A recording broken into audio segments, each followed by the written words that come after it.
Hi everyone, I'm at Griffin Park. This stadium staged Brentford's home games between 1904 and 2020. However, after 116 years of loyal service in which this ground hosted the Beast's home games every other weeks, they will now move out from here and up sticks to the new Brentford Community Stadium, which is just 10 to 15 minute walking away from here.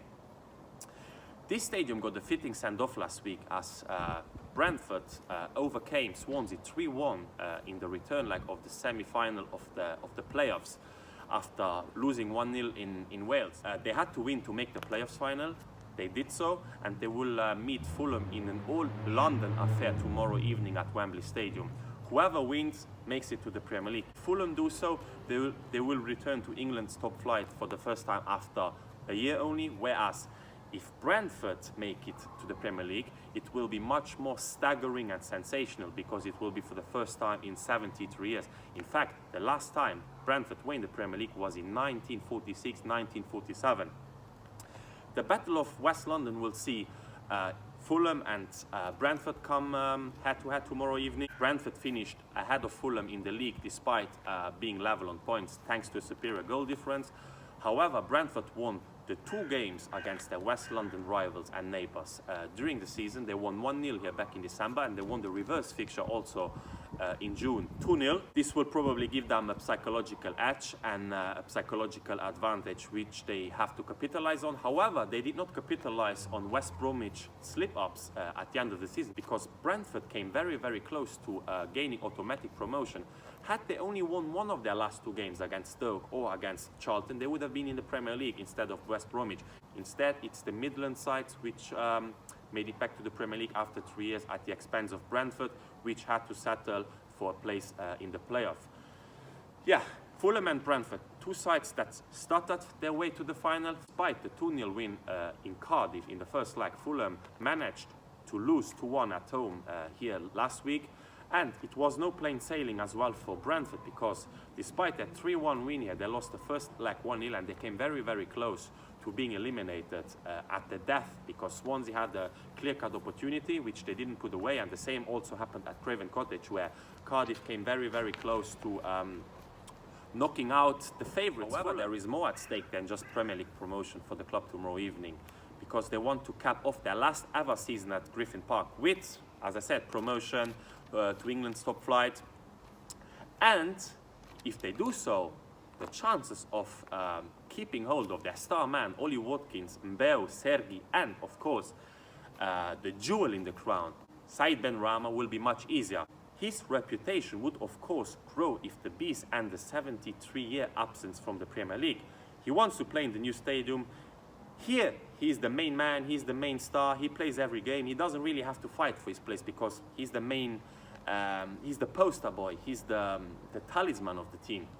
However, if he goes elsewhere, there's no guarantee he will be the main man there as well, because as we saw with El Ghazi at Aston Villa, he was like the superstar at Ajax, but here he's like a squad player, he's like a fringe player, and the same could happen to Benrahma if he moves on.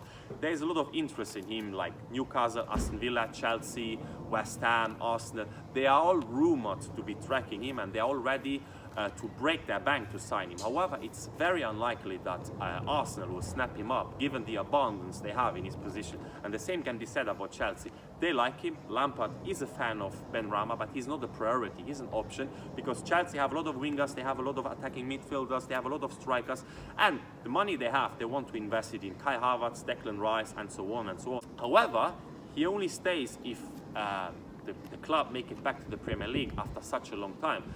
He wants to play in the new stadium, and his value would also soar. His reputation would grow if he's the man who propels his club to the Premier League after such a long time. He combines pace, he has trickery, he has speed of thought, his dribbling abilities are incredible. The way he plays opponents off the park at times, like his nutmeg against QPR's centre-back Tony Leisner, is just one of the main examples of what he's capable of on his day. He's unplayable on his day. However, consistency has let him down one time too often in his career. That's also the reason why OGC Nice, the Ligue 1 giants from the Côte d'Azur, from the French Riviera, didn't mind selling him 2 years ago.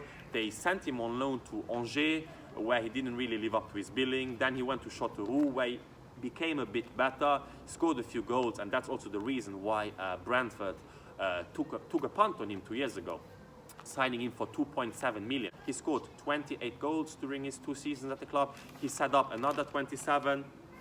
He's a big fish here. He's a big fish in a small pond. However, if he goes elsewhere, he could be a small fish in a big pond. So he has to think twice before leaving the club. However, everything will fall into place if Brentford get past their last hurdle tomorrow evening. If they make it to the Premier League, his reputation, his price tag would grow. He would get a pay rise from the club. Benrahma knows that he's in demand, that he's hot property, but he wants to finish the job. He has unfinished business. Tomorrow is the most important game of his career. And we need to be honest, Benrahma, yes, he's been a star in the Championship, but so far in Ligue 1 with Nice, he was underwhelming. He was very young at the time, but still, he didn't really prove to be much of a success. With the Algerian national team, he was capped 3 times and didn't leave much of an indelible mark either. But Benrahma's rise is no mean feat, because if only a couple of years ago he was a reject of OGC Nice, deemed surplus to requirements in Ligue 1, he turned his career and his fortunes around, and he goes to a big club where the pressure is higher, where expectations are higher. Yeah, it's not the same as playing for Brentford, where no one expects anything from you. If you are scoring goals, you will be celebrated. If you don't score any goals, you don't get any criticism, and that's exactly what happened here. So it remains to be seen. Benrahma has a contract until 2022. He would like to stay at the club, but he knows that many clubs are ready to splash out whatever is needed to sign him.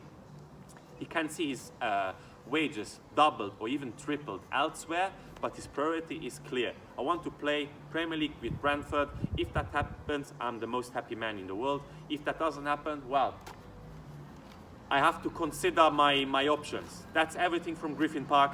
Bye-bye.